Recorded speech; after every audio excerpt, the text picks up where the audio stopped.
السلام عليكم، وأهلا وسهلا فيكم بقناتي وصفة مجربة ومضمونة. كيكة الشاي أو الكيكة اليومية بنكهة الفانيلا هي وصفتنا لليوم.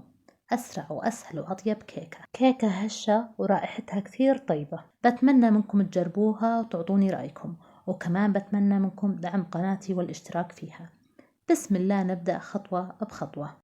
كالعادة مقاديرنا راح تجدوها على الشاشة وفي صندوق الوصف. أولا عندنا 3 بيضات بحرارة الغرفة، راح أضيف لهم باكيت فانيلا تركي أو ملعقة فانيلا كبيرة معيارية، وراح أخفقهم على سرعة عالية جدا حتى يتفتح لون البيض. ومن ثم راح أضيف لهم كوب ونصف سكر، وأخفق حتى يصبح لون المزيج فاتح وكريمي. أضيف لهم 3/4 زيت نباتي تدريجيا مثل الخيط، ومن ثم كوب حليب. راح أعامل الحليب زي ما أعامل الزيت النباتي، راح يكون زي الخيط تدريجيا وعلى سرعة عالية.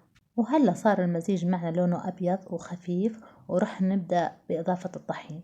وهون راح أخفف سرعة المضرب الكهربائي على أقل درجة. عندي 3 أكواب طحين أبيض متعدد الاستعمالات منخول. راح أضيف أول كوب مع ملعقة كبيرة بيكنج باودر، وأخفق حتى يصبح المزيج متجانس وملمسه ناعم وخالي من التكتلات. ومن ثم أضيف الكوب الثاني وأخلط من جديد حتى يصبح المزيج ملمسه ناعم وخالي من التكتلات. ومن ثم أضيف الكوب الثالث وأخلط من جديد حتى يصبح المزيج ملمسه ناعم. وهلا راح أزيل الطحين الموجود على الجوانب بسباتولا وأخفق قليلا. ما لازم بالغ بالخلط بهاي المرحلة. ومن ثم أقلب الخليط بسباتولا من الأسفل إلى الأعلى للتأكد من عدم وجود كتل للطحين. أفرغ المزيج بقالب كيك مقاسه من الأعلى تقريبا 25 سنتي مدهون بزبدة وطحين، وراح أخبط القالب قليلا وأحرك الخليط بعود شواء لإخراج الهواء.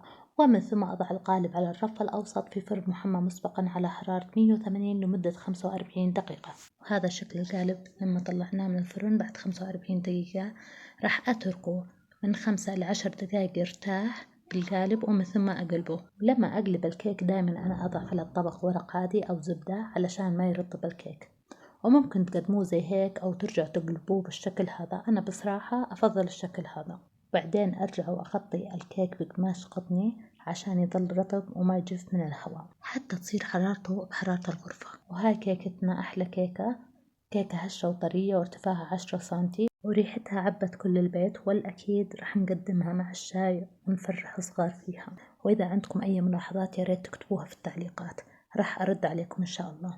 وآخر إشي بتمنى منكم دعم القناة والاشتراك فيها.